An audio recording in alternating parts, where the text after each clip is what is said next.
இன்றைக்கு நாம் தியானிக்க இருக்கிற வசனம் நீதிமொழிகள் 19ஆம் அதிகாரம் 21வது வசனம். மனுஷனுடைய இருதயத்தின் எண்ணங்கள் அநேகம், ஆனாலும் கர்த்தருடைய யோசனையே நிலை நிற்கும். இன்னைக்கு கர்த்தர் நம்மோடு இடைப்படுகிறார். மனுஷனுடைய இருதயத்தின் நினைவு எண்ணம் அநேகமாக இருக்கலாம், ஆனால் கர்த்தருடைய யோசனை தான் நிலை நிற்கும். ஏன்னா தேவன் அவருடைய சித்தத்தின்படி தான் இந்த பூமியில் சகலத்தையும் அவர் செய்கிறார்னு நம்ம பார்க்குறோம். மனுஷனுடைய இருதயம் அவன் வழியை யோசிக்கும், ஆனால் அவனுடைய நடைகளை உறுதிப்படுத்துகிறவரோ கர்த்தர் என்று பார்க்கிறோம். நீதிமொழிகள் 16:9. அப்போ மனுஷனுடைய வழியை உறுதிப்படுத்துகிறவர் கர்த்தர். இருதயம் 1000 யோசிக்கலாம், ஆனால் அந்த வழியை நடப்பித்து கொடுக்கிறவர் கர்த்தர் தான். ஏன்னா யுத்த நாளுக்கு குதிரை ஆயத்தமாகும், ஜெயமோ கர்த்தராலே வரும். எல்லா நம்ம சேனைகள் எல்லாம் பார்க்கலாம், ஒரு யுத்தத்தில் எல்லாமே ஆயத்தமாக இருக்கலாம், ஆனால் அந்த சேனைகளுக்கு ஜெயத்தை கொடுக்கிறவர் கர்த்தர் தான். அதை நாம் இன்னைக்கு விசுவாசிக்கணும் இல்லையா? ஏசாயா 14ஆம் அதிகாரம் 24ஆம் வசனம் சொல்லுது, நான் நினைத்திருக்கிறபடியே நடக்கும், நான் நிர்ணயித்தபடியே நிலை நிற்கும்னே கர்த்தர் இங்கே சொல்லுகிறத பார்க்குறோம். சேனைகளின் கர்த்தருடைய ஆலோசனையின்படி அவர் ஆணையிட்டு அதை சொல்லுகிறார்.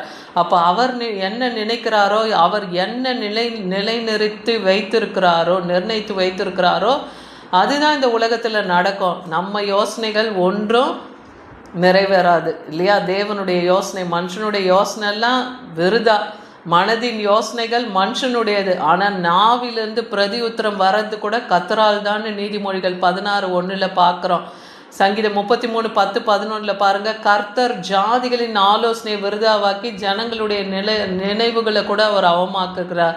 அப்போ என்னதான் கர்த்தருக்கு விரோதமாய் ஆலோசனையும் இல்லை, புத்தியும் இல்லை, ஞானமும் இல்லைன்னே பார்க்குறோம் இல்லையா? அப்போ ஜாதிகள் எவ்வளோதான் ஆலோசனை செஞ்சாலும் அதெல்லாம் விருதான்றார். ஜனங்களுடைய நினைவுகளை கூட கர்த்தர் அவமாக்கிடுவேன்னு சொல்கிறார். கர்த்தருடைய ஆலோசனை நித்திய காலமாய், அவருடைய இருதயத்தின் நினைவுகள் தலைமுறையாக நிற்கும். தேவன் யாருக்கு என்ன செய்ய தீர்மானித்து வைத்திருக்கிறாரோ அவர் அது நித்திய காலமுமாய் இல்லையா?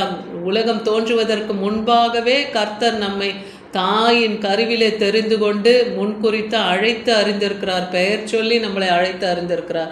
அதனால் நித்திய காலமாக அவருடைய ஆலோசனை தான் நிற்கும்.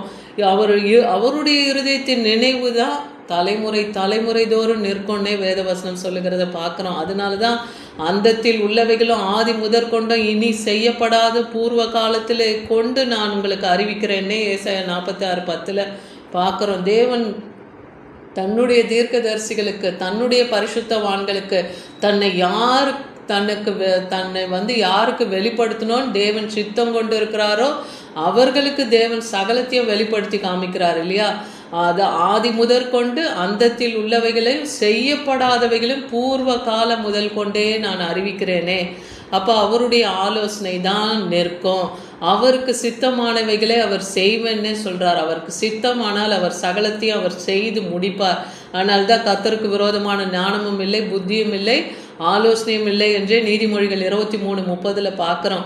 எபேசியர் 1ஆம் அதிகாரம் 11ஆம் வசனம் சொல்லுது, மேலும் கிறிஸ்துவின் மேல் முன்னே நாம் நம்பிக்கையாக இருந்த நாங்கள் அவருடைய மகிமைக்கு புகழ்ச்சியாக இருக்கும்படிக்கு, தேவனுடைய நாமத்தின் மகிமைக்கு புகழ்ச்சி உண்டாகும்படியாக தமது சித்தத்தின்படி அவர் ஆலோசனைக்கு தக்கதாக எல்லாவற்றையும் அவர் நடப்பிக்கிறாராம்.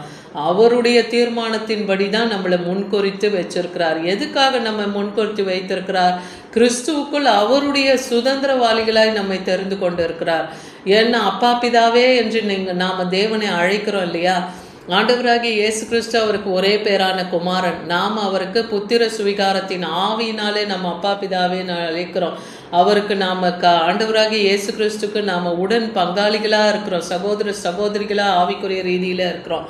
அப்படிப்பட்ட தேவனுடைய சித்தம் அவருடைய நாம மகிமை, அவருடைய புகழ்ச்சிக்காக தான் அவர் மனதில் நம்மை முன்குறித்து கிறிஸ்துவுக்குள் எல்லா சுதந்திரத்தையும் நம்ம அடையணுன்றதுக்காக நம்மை தெரிந்து கொண்டு இருக்கிறார். அது எவ்வளோ பெரிய பாக்கியம்! நாம் அதற்காக தேவனுக்கு நன்றி செலுத்துகிறவர்களாக இருக்கணும். ஏன்னா ஒரு ராஜாக்களுடைய இருதயம் கூட கர்த்தருடைய கையில் நீர்க்கால் போல் இருக்குதுன்னு சொல்கிறார். அதை கூட தமது சித்தத்தின்படி அவர் திருப்புகிறார்னு நீதிமொழிகள் 21:1 பார்க்குறோம். ராஜா ஒரு தேசத்தை ஆளுகிறவன், அப்போ ஒரு ஒரு ராஜாவை தேவன் தேசத்துக்கு நியமிக்கிறாருன்னா அதுவும் அவர் சித்தம்தான். அவன் எவ்வளோ பெரிய தீமையானவனு துன்மார்க்கனாக இருந்தால் கூட அது அவர் சித்தத்தின்படி தான் வைக்கிறாரு. ஏன்னா அது அன்னைக்கு எகிப்தில் பார்வோனை வைத்தார். பார்வோன் இஸ்ரவேல் ஜனங்களை எகிப்திலேருந்து அவங்கள வெளியே கொண்டு வராதபடிக்கு அவன் வந்து தன் இருதயத்தை கடினப்படுத்தினான்னு பார்க்குறான். அந்த இருதயத்தை கடினப்படுத்த வைத்தவர் யார்? தேவன் தான் இல்லையா? மோசைக்கு சொல்லுவார், நீ போய் இந்த காரியத்தை இந்த வாதையை அங்கே பண்ணு அப்படின்னு. அப்போ ஒரு வாதையை அவங்க பண்ணும்போதும் அந்த இடத்துல பார்த்தீங்கன்னா நான் உங்களை அனுப்புகிறேன்னு சொல்கிற அந்த பார்வோனுடைய இருதயம் அந்த வாதை முடிஞ்ச அங்கே சரியாகும் போதெல்லாம் அவன் வந்து தன் இருதயத்தை கடினப்படுத்துக்கிறான். அதையே கர்த்தர் என்ன சொல்கிறாரு? பார்வோனுடைய இருதயத்தை நான் தான் கடினப்படுத்தினேன்றார். அப்போ ஒரு ராஜாவுடைய இருதயம் கர்த்தருடைய கரத்தில் அது நீர்க்கால் போல் இருக்கிறதுனால அவருடைய சித்தத்தின்படி அதை திருப்புகிறார்னு பார்க்குறோம். பிரசங்கி 7:29 பாருங்க. இதோ தேவன் மனுஷனை செம்மையானவனாக தான் உண்டாக்கினார். ஒவ்வொருத்தரும் தேவன் நல்லவர்களாக தான் படைத்தார். ஆனால் அவங்களோ அநேக உபாய தந்திரங்களை தேடிக்கொண்டு கொண்டார்கள் என்று இதை மாத்திரம் நான் கண்டேன்னு சொல்றார். மனுஷன் அநேக உபாய தந்திரங்களை தனக்காக அவன் உண்டாக்கி கொள்கிறான். அவர்கள் உமக்கு விரோதமாய் பொல்லாப்பு நினைத்தார்கள், தீவினையை எத்தனம் பண்ணினார்கள், ஒன்றும் வாய்க்காமற் போயிற்று. சங்கீதம் 21:11 சொல்றார். அப்போ நமக்கு விரோதமாய் பொல்லாப்பு தீமையை நினைக்கிச்சு தீவினையை எத்தனை பண்ணுறாங்கன்னா அது ஒன்றையும் தேவனால் வாய்க்காத போக செய்ய முடியும். 1 பேதுரு 2:8 சொல்கிறார், திருவசனத்துக்கு கீழ்ப்படியாதவர்களாக இருந்து தான் இடறி போகிறாங்க, அதற்கென்றே நியமிக்கப்பட்டவர்களாக இருக்கிறாங்க. ஏன் நிறைய பேர் இன்னைக்கு இடறி போகிறாங்க? ஏன் கர்த்தரை விட்டு விலகி போகிறாங்க? அவர் வசனத்துக்கு கீழ்ப்படியாமல் போகும்போது தான் அவங்க இடறல் அடைகிறாங்க. அப்படி இடறல் அடைவதற்காகவே சிலரை தேவன் அப்படி நியமித்து வச்சிருக்கிறாராம். நீதிமொழிகள் 12:2 சொல்லுது, நல்லவன் கர்த்தரிடத்திலே தயை பெறுவான், துர்சிந்தை உள்ள மனுஷனையோ அவர் ஆக்கினைக்கு உட்படுத்துகிறார். ஆக்கினை என்றால் தண்டனைக்கு உட்படுத்துகிறார். ஆனால் நல்லவர்கள் கர்த்தரிடத்திலே தயை பெற்றுக்கொள்வாங்க. அப்போ கர்த்தரே ஒரு மனுஷங்களை நல்லவன் சொல்கிறாருன்னா அப்போ அவன் எப்படி இருப்பான்? அவன் உண்மையும் உத்தமமாய் கரத்திலே சுத்தம் இருதயத்திலே சுத்தம் உள்ளவனாய் பரிசுத்தத்தை காத்து கொண்டு நீதிமானாய் உண்மை உள்ளவனா அவன் இருக்கும்போது தான் அவன் நல்லவன்னு அவராலேயே சர்டிஃபிகேட் கொடுக்க முடியுது இல்லையா? அப்போ அவன் கர்த்தரிடத்துல தயவை பெறுவான். ஆனால் துர்ச்சிந்தை உள்ளவங்களே கர்த்தர் ஆக்கணைக்கு உட்படுத்துவேன்னு சொல்கிறாரு. எஸ்தர் ராஜாத்தி புத்தகத்தில் 9:25 பாருங்க. எஸ்தர் ராஜ சமூகத்தில் போய் யூதருக்கு விரோதமாய் அவன் நினைத்த அவனுடைய பொல்லாத யோசனையை அவனுடைய தலையின் மேல் திரும்பும்படி கட்டளை பிறப்பித்ததுனாலே அவனையும் அவன் குமாரையும் மரத்திலே தூக்கி போட்டார்கள்னு பார்க்குறோம். அப்போது யூத ஜனங்களுக்கு விரோதமாய் அவர்களை கொல்லவும் அழிக்கவும் ஆமான் என்னும் ஆகாகியன் இருந்தான். யூதருக்கெல்லாம் சத்ருவாக இருந்தான். யூதரை சங்கரிக்க நினச்சான், அவங்கள அழிக்கணும், அவங்கள நிர்மூலமாக்கணும்னு பூரி எனப்பட்ட மாதத்திலே சீட்டு போடுறான். அந்த மாதிரி போட்டு அந்த ஜனங்களை அந்த இலையிலேருந்தே அழித்து போடணும்னு. ஆனால் கர்த்தர் என்ன பண்ணுறாரு? அவன் மொர்தெகாய்க்கு ஆமான் ஏற்படுத்தின தூக்கு மரத்திலே ஆமானையும் அவன் 10 பிள்ளைகளையும் தூக்கி போட வைத்தார் இல்லையா? அந்த ராஜா வந்து கட்டளை கொடுக்கிறார். அவன் ஏற்படுத்தின தூக்கு மரத்திலேயே ஆமானை போட்டாங்க. அவனுடைய 10 பிள்ளைகளையும் தூக்கி போட்டாங்கன்னு பார்க்குறோம். அப்போது தேவனுக்கு விரோதமாய் தேவ ஜனங்களுக்கு விரோதமாய் பொல்லாப்பு யோசனை எதை செஞ்சாலும் கர்த்தர் அதை பார்த்துக்கிட்டே சும்மா இருக்க மாட்டார் இல்லையா? அப்போ அவங்களுக்கு என்ன நீதி நியாயத்தை அன்னைக்கு காரியத்தை மாறுதலாய் முடித்தார். மொர்தெகாய்க்கு ஏற்படுத்தின தூக்கு மரத்தை ஆமானுக்கு மாற்றினார். அதுபோல காரியத்தை தேவன் மாறுதலாய் மாற்றி போட அவர் வல்லமை உள்ளவர். ஆதியாகமம் 37:19-20 பார்க்குறோம். அங்கே யோசேப்பை குறித்து சொல்லப்படுது. யோசேப்பு சொப்பனக்காரன் வருகிறான்னு சொல்லி அவங்க கூட பிறந்தவங்க அவனை வந்து கிண்டல் கேலி பண்ணுறாங்க. நாம் அவனை வந்து கொன்று இந்த குழி ஒன்றில் அவனை போட்டிருந்தோம், அவனை துஷ்டன்னு மிருகம் பட்சித்ததுன்னு போய் நம்ம தகப்பன இடத்துல சொல்லுவோம், அவன் சொப்பனம் இனி எப்படி நடக்குது பார்க்கலாம் அப்படின்னு அவங்க நினைக்கிறாங்க. ஆனால் கர்த்தர் யோசேப்பை அவர் முன் குறித்து அழைத்து வைத்திருக்கிறார் அந்த குடும்பத்திலேயே இல்லையா? அவங்களுக்கு வரப்போகிற அந்த கொடுமையான பஞ்சகாலத்துக்கு ஜீவ ரட்சணை செய்யும்படியாக தேவன் யோசேப்பை முன்னமே எகிப்துக்கு அனுப்பினார்னு ஆதியாகமம் 45:5 பார்க்குறோம். அவங்க சகோதரர்கள் எல்லாம் திட்டம் போட்டு அவரை குழியில், தண்ணீர் இல்லாத குழியில் தூக்கி போடுறாங்க.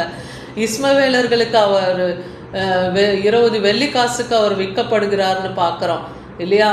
அப்படி விற்கப்பட்டு அவர் எகிப்துக்கு அடிமையாக கொண்டு போகிறாரு. எதுக்காக இதை தேவன் முன்கூட்டி செய்கிறாரு? கானானிலே அங்கே பஞ்சம் உண்டாகுது, அவங்க ஜீவ ரட்சண்யம் பெறவும், அவங்க ரட்சிக்கப்படவும், பெரிய ரட்சிப்பை அவர்களுக்கு கொடுக்கவும், அவர்களை உயிரோடு காக்கவும் தேவன் அங்கே யோசேப்பை முன்னதாக அனுப்பினார்னு பார்க்குறோம். பூமியில் உங்கள் வம்சம் எல்லாம் ஒழியாமல் இருக்க, உங்களை ஆதரிக்க, பெரிய ரட்சிப்பினாலே உங்களை உயிரோடு காப்பதற்கு தான் தேவன் என்னை இந்த எகிப்துக்கு அனுப்பினார்னு தன் சகோதரர்களுக்கு சொல்கிறார்.